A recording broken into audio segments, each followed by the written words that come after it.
ni gute ikintu cyose urimo woshika ahantu uri conscient yuko gifitaniye isano n'Imana? Reka ndabivuge, maze iminsi nja mu mariage y'abakristo, hama nkasanga muri ayo mariage y'abakristo bazanye amagroupe aririmba kandi akaririmba indirimbo z'igipagani.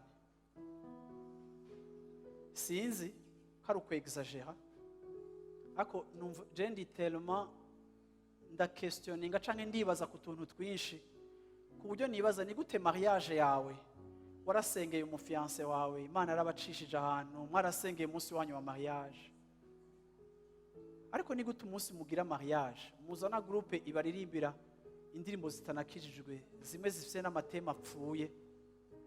Eske umunsi wawe wa mariage ni wari ukwiye kuba umunsi wo konoha Imana no gushimira Imana, abantu bakamenya uri we, famille ikamenya ico wemera, bakamenya aho wakuye iyo mariage, bakamenya uri kuraragiza urugo? Nkuko umenga mu rusengero muraza twarimba indirimbo z'Imana, ko mwashika muri reception mukazana indirimbo zitagiramo n'Imana,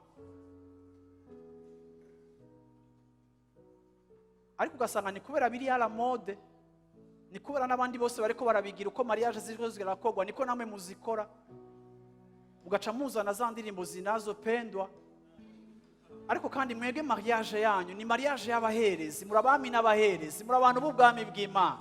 Reka mariage yanyu ni habamo n'indirimbo, habishimwe ry'Imana, n'abatazi Imana babona ingene gukunda Imana kwanyu uravyumva, ariko kubashikanya aho hantu babone ico muhokonesa, babone uwo mwemera, babone uwo mushingira ntaye kari babahaye urugo, babone uwo muzokwisunga, babone uwo urugo rwanyu ruzoraba. Haleluya!